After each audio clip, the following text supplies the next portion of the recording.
Today on Monkey Life, a novel training idea to persuade chimp Toprish the great outdoors is a safe place to be. Good girl. It's called Find the Red Dot. A devastating woolly emergency as young mum Isla rejects and attacks her newborn baby. The left side of the mouth, I think there are We've got a bite marks. wound on the lower lip. And don't mind if I do. Marmosets Reggie and Freya enjoy their grapes, a whole bunch.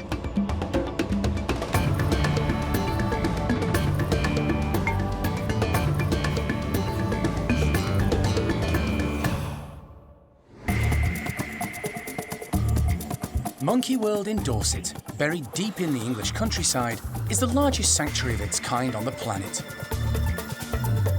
The team, led by Dr. Alison Cronin, rescue and rehabilitate abused and unwanted primates from all over the world. Oh, skinny girl. The park provides a home for more than 260 monkeys and apes from 24 different species.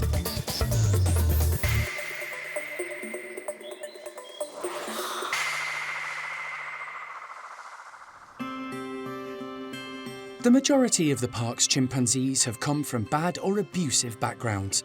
So, to help keep them fit and active, the primate care staff give them daily doses of vitamins and supplements.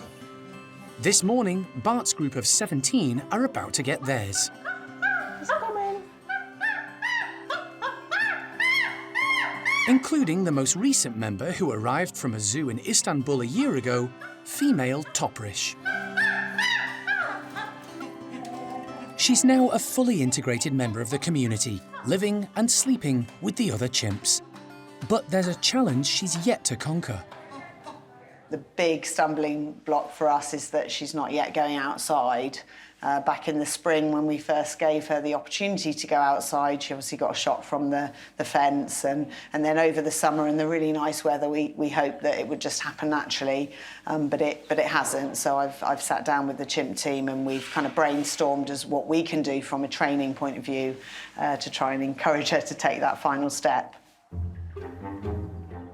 It's been 8 months since Toprish ventured into the large outdoor enclosure for the first time. Unfortunately, she touched the electric wire, designed to stop the chimps messing about with the fence, and went scampering back indoors.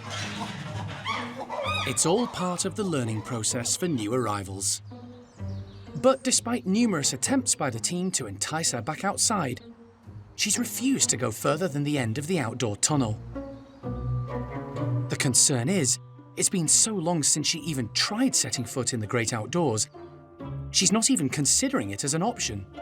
All of the good things that happen to Toprish, enrichment, food, interactions with the other chimps, are happening inside, and she's able to move around the inside facility while we're cleaning. So when we're doing the bed, she's in the playroom and vice versa. So I think we just need to simply provide some reinforcement for going beyond what has kind of become her universe. We need her to consider the outside. So far, every attempt has ended in failure. But now the team have come up with a fresh idea, carefully pointing a low-powered laser pen. Good girl. It's called Find the Red Dot. Target.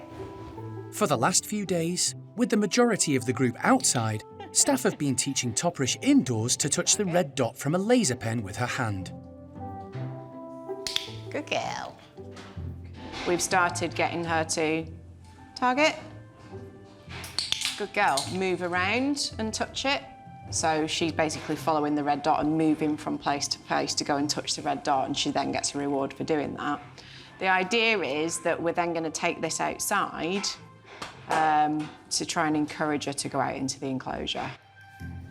Good girl. As long as nothing bad happens to her, she's reaching and touching that red dot, that's going to build up her confidence that she can actually step out of those tunnels without getting an electric shock, which is what happened to her the first day she went outside. So we're building her confidence, we're using the target training to move her and to encourage her to go outside, and fingers crossed, this is going to eventually get her out into the enclosure, because we've been waiting a long time, haven't we? Hey? Good girl. Toprish's response is just the sort of positive reaction the team have been hoping for. Now they need to transfer what she's learnt inside to the outside and the end of the tunnels. Fingers crossed she'll take that next big step.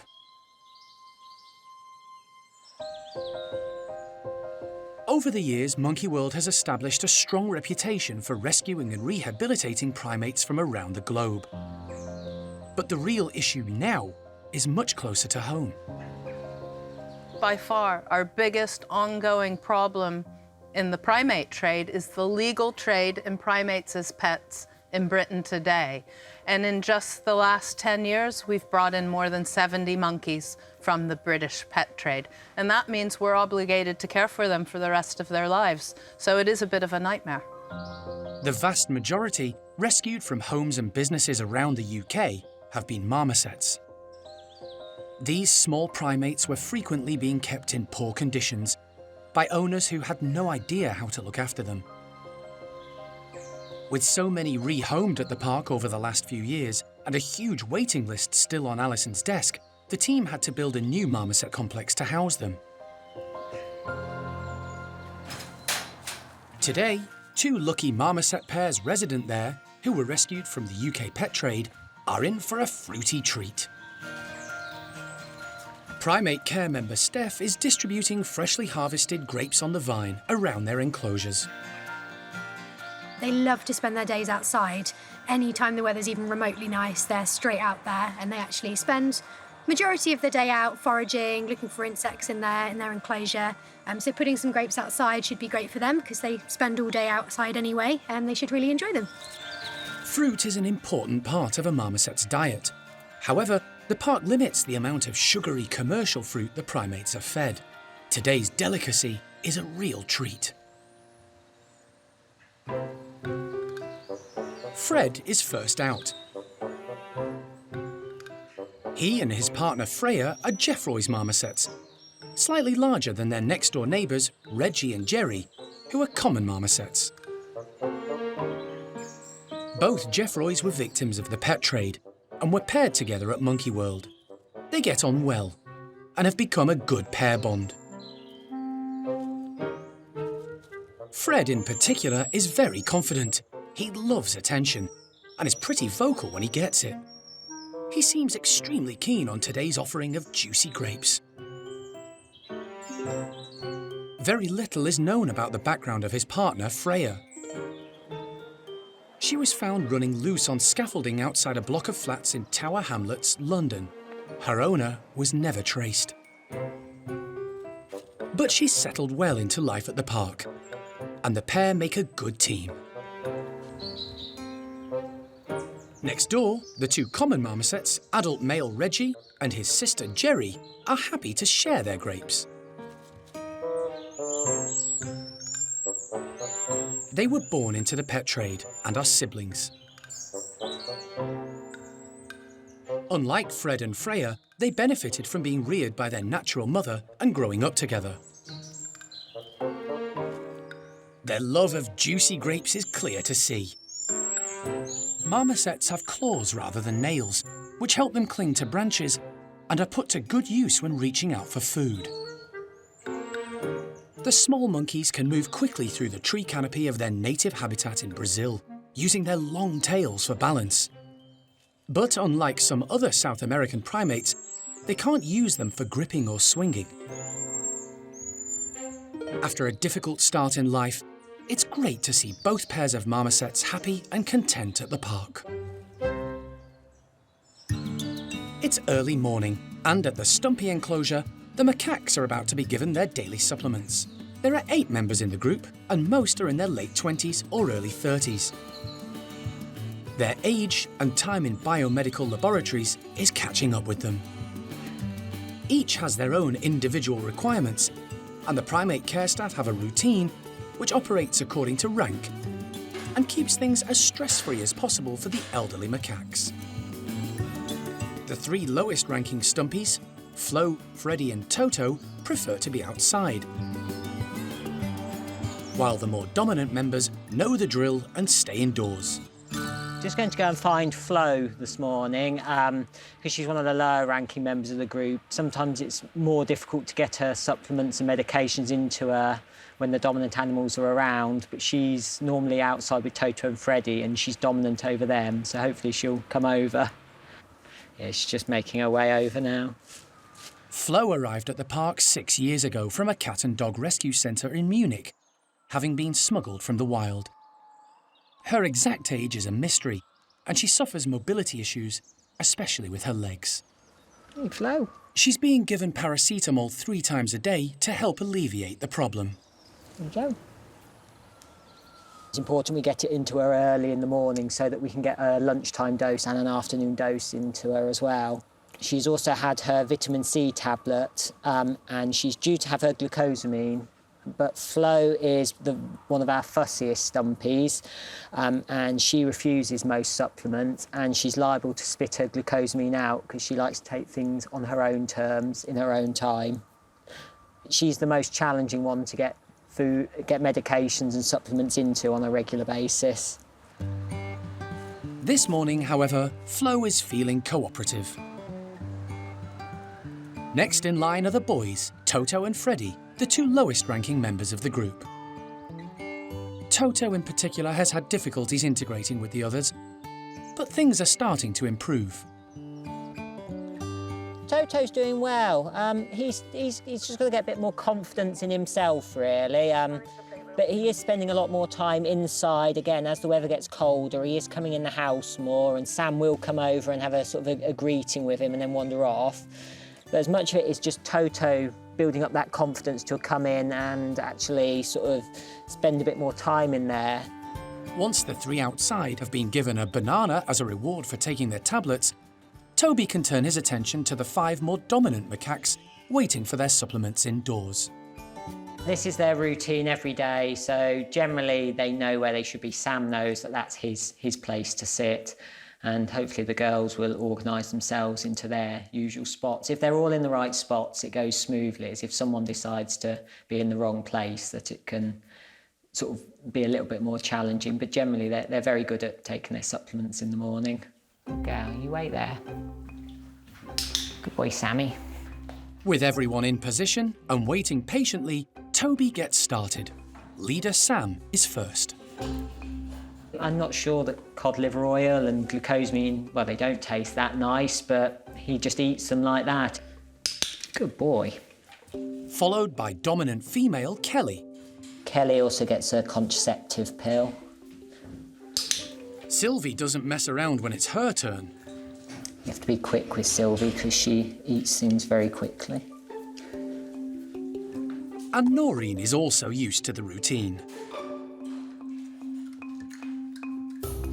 But Charlie is a bit finicky. Charlie is very, very fussy with her paracetamol, and it took us a very long time to find her something she takes it in. We found that she likes it in honey off a spoon. This morning's supplement session has gone like clockwork. Well done, everyone. Good boy, Sammy. But the routine has to be repeated every day. And when they want to, these macaques can live up to their grumpy, stumpy nickname.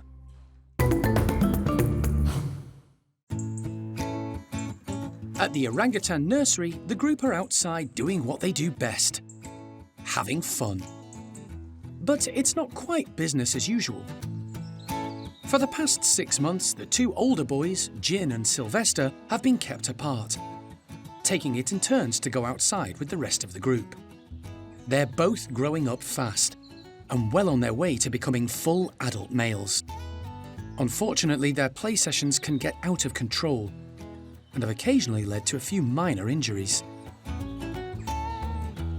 It's time for one of them to move on and become leader of his own group. Alison has spent a considerable time looking for a suitable new home. We had hoped actually to get, Jen and/or Sylvester their future adult home actually, more than 6 months ago. But things didn't work out with the original arrangement. So Jen and Sylvester have been managed separately in the nursery because what was playful, boisterous sort of wrestling to begin with turned into full-on male-male competition. It's what orangutans are designed to do, really. So that's just an indicator that it's time for Jin to move on. Alison has now found the ideal place, Wingham Wildlife Park in Kent, home to a young female called Molly, who could be the perfect partner for Jin. He's going to leave a little bit of a hole in the group. You know, the youngsters all like playing with him. He's quite good with the kids.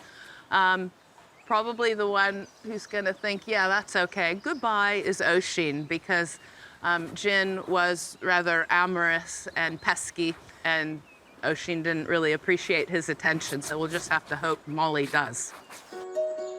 It's going to be hard for the team to say goodbye to Jin.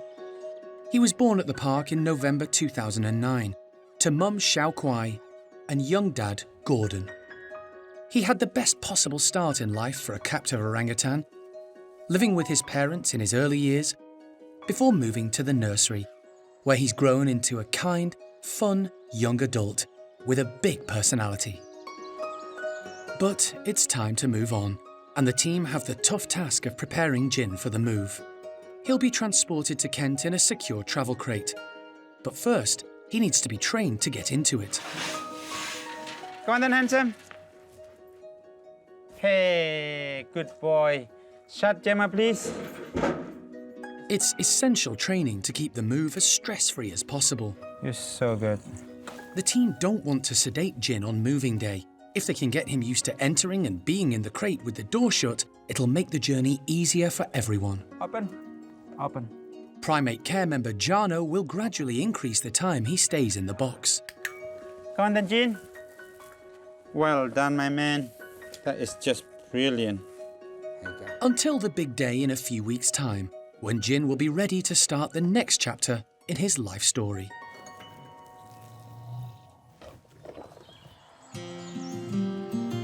While one of the park's primates is preparing to leave, another is unaware that soon there'll be a new arrival, whose presence will have a big effect on his life. Cotton-top tamarin Uncas was a victim of the pet trade, who arrived in 2009 along with his partner Alice. They were found in a small bird cage when Kent police raided premises suspected of puppy farming. Both were in a bad way. But thanks to the work and dedication of the staff, they recovered and spent 4 happy years together, until Alice sadly passed away.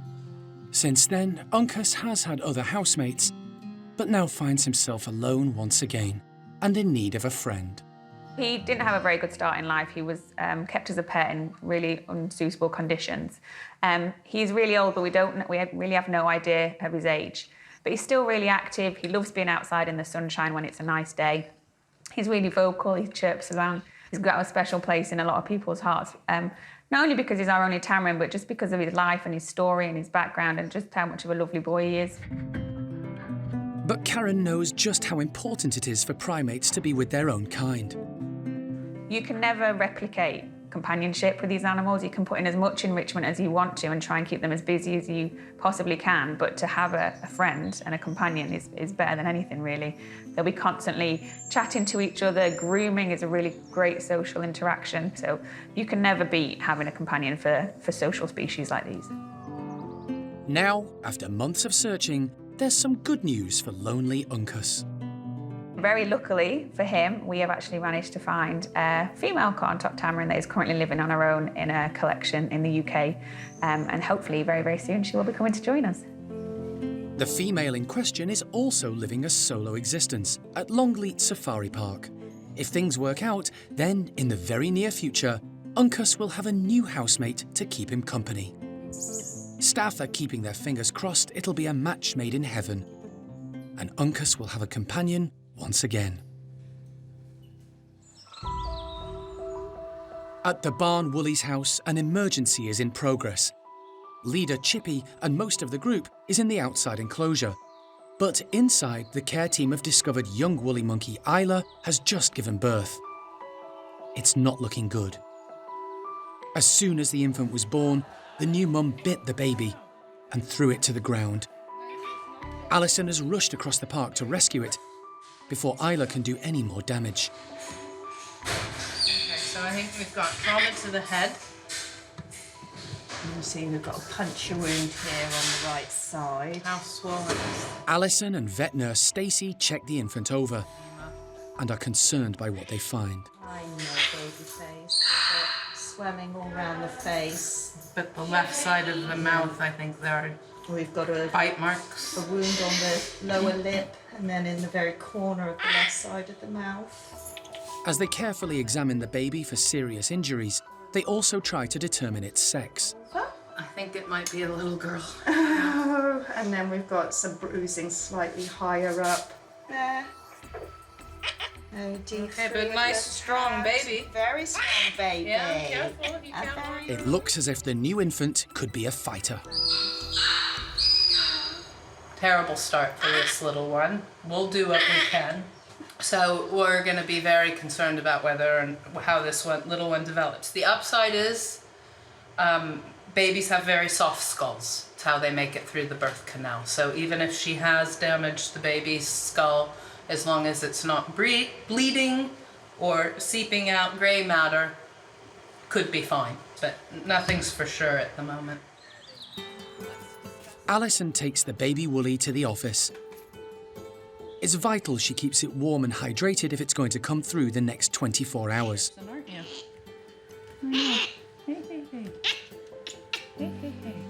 The baby's rejection has come as a bit of a shock to Alison and the team.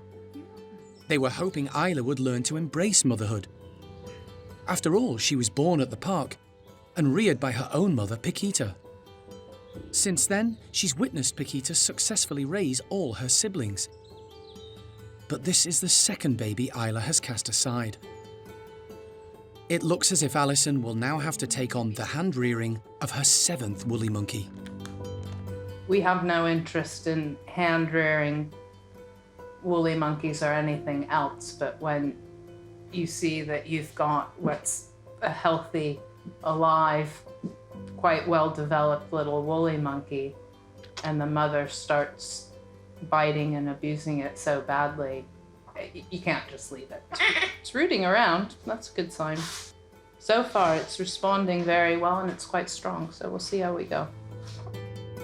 As soon as the hand-rearing kit arrives from the park's hospital, Alison sets about getting fluids into the baby. She's a good size, with a strong grip and pretty vocal. All positive signs. If she can survive the night, the team may be able to X-ray her tomorrow. That should tell them exactly what injuries the baby has sustained. For now, all they can do is keep everything crossed that this little fighter will make it safely through the night.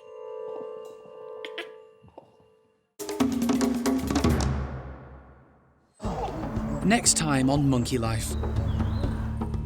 The new baby woolly monkey, rejected and attacked by its mother, undergoes X-rays, with worrying results. The skull should heal, it's just what damage has been done to the brain. Okay. Plus, Chimp Toprish finally conquers her fear of the great outdoors.